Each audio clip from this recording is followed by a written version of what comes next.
Huntsville Explosion Station. It's a good-looking Wednesday, and we got the man. I'm talking about Pastor Mark Burroughs. We got him with Christ in action. Good morning, Pastor. Good morning. How you doing this morning? Well, it's a good-looking Wednesday morning, and that must mean it's a wonderful day to be alive in the Lord, sharing the good news. It is, Pastor. It is. You hit the nail on the head.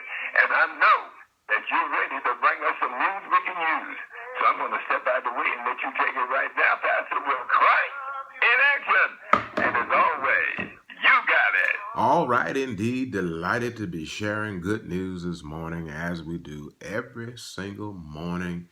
And it's news that we can all use. BB declared it. It's order to save us, in order to save the day.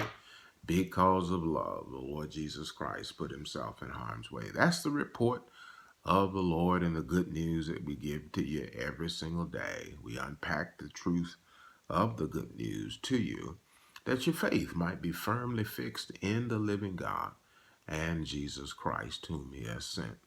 For the gospel reveals the righteousness of God from faith to faith, as it is written, the just shall live by her faith. Faith in the living God. We're unpacking and talking about the unity of the faith.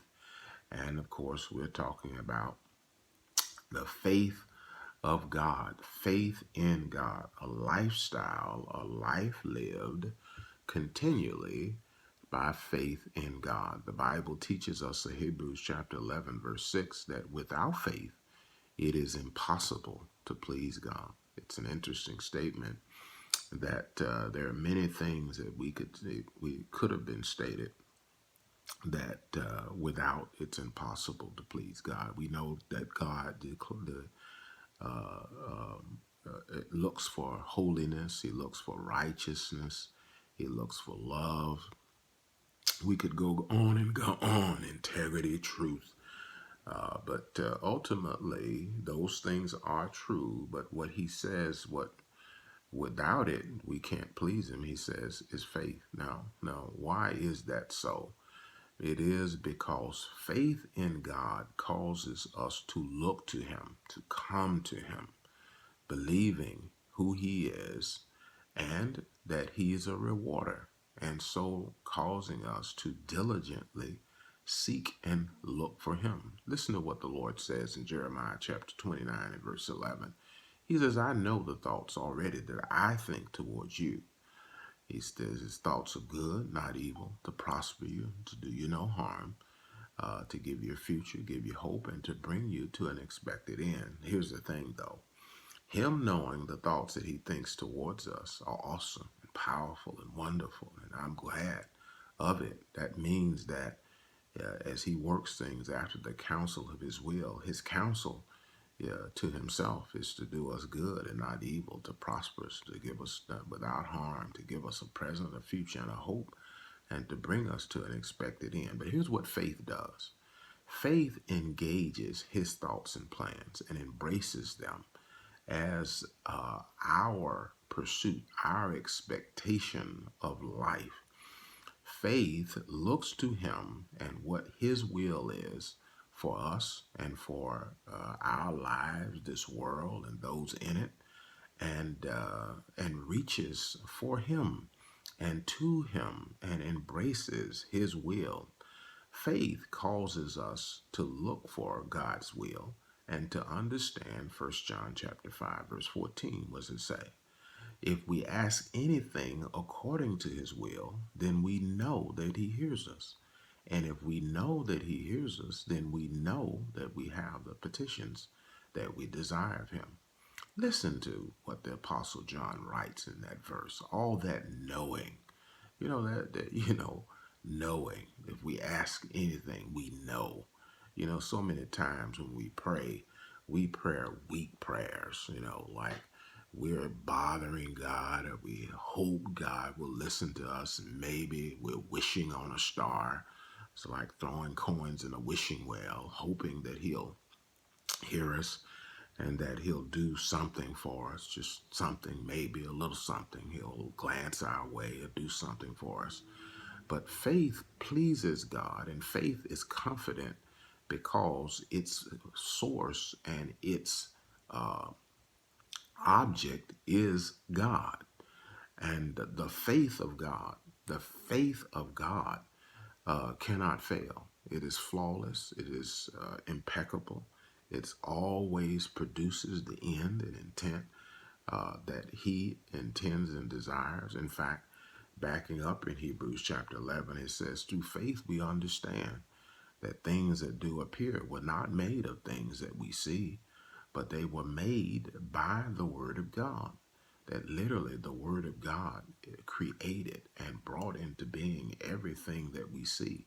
Not only that, in Hebrews 1, chapter 1, it says he continually and continues to uphold all things by the word of his power. Well, then where does faith comes from? Faith comes by hearing, Romans chapter 10, verse 17, and hearing by what God has to say. Now, what has this got to do with the unity of the faith? It is the singular focus upon God and his will that brings us all into alignment with him. And if we are in alignment with God, we can't help but be in alignment with one another. Do you get that? See, that's why Jesus said, if any two of you who follow me will agree as touching anything, it will be done of my Father for him and for you. And he said, if any two of you, whatever you agree upon and bind on heaven, on earth will be what's bound in heaven. And what you loose on earth will be what's loosed in heaven.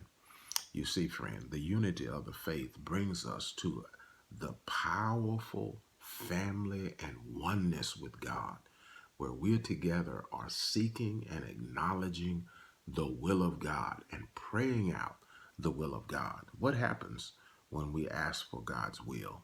Well, we call him Father and we say to him, you, Father, who are in heaven, your kingdom come and your will be done on earth, in the earth, as it is in heaven. Isn't that what we all want? Everybody believes that heaven is an awesome place and that it is no more dying and fear and no more all of these losses and pain. Well, friend, Jesus said, pray, your kingdom come and your will be done on earth as it is in heaven. May we come to the unity of the faith in God and his will in the earth, and so come together in prayer and belief and faith in him to see it walked out in our everyday lives. This has been an outreach of Connected Church. Connect with us, connected-church.com. Follow us on Facebook, Instagram, YouTube, and of course right here on this Gospel Explosions outreach to the Tennessee Valley and beyond every single day. But the dream of change remains alive, and Jesus is our joy. Knowing this, together, we are the difference that makes the difference as we awaken to God's purpose of knowing him and his love for us and mobilize to his mission of making him known and sharing his love with others. That's good news on this wonderful Wednesday, Pete. Hey, that's a song called Stretching Out. But how about when you say right there, hey, enjoy the message this morning, Pastor. Man, we'll look forward to hearing you again tomorrow with another Christ in Action broadcast. Yes, sir. Keep on doing what you're doing. You still got us in the house with good gospel music and encouraging words all day long. And Lord willing, we'll talk to you again real soon. Okay, Pastor, you got it. Bye-bye. Bye-bye. All right. Well, hey, listen. We are come to the unity of the faith. That's the vocation to which we're called, to come to the unity of a faith rested in God. You know, I believe that God's great design for all of us, every single one of us, created in his image and likeness, and that means all of us, is to bring us to a place of absolute faith, trust, confidence in him at all times. Because that is what causes us to hear him. It's what causes us to follow him. It causes us to be able to walk out his thoughts and plans, to exchange his thoughts for embrace them for our own and exchange our ways for his ways. You know what happens when we do that? Because his ways are thoughts and higher than our ways and thoughts. When we embrace his ways and thoughts, We'll live higher than the standards of this world and its system. We'll walk in a whole nother level of love and wisdom, discernment and insight and oneness and unity, because God himself is at the head and we're all just following our daddy. And you know what? If we got one daddy, that means we're all related. All right. Well, listen, y'all. Remember this. Remember it always, that God loves himself some you. And we do too. You matter to God and you matter to every one of us. And so go ahead and have a wonderful Wednesday. Do it on purpose, knowing this. You're authorized. All right. Hey, we'll talk to you again real soon. Bye-bye for now.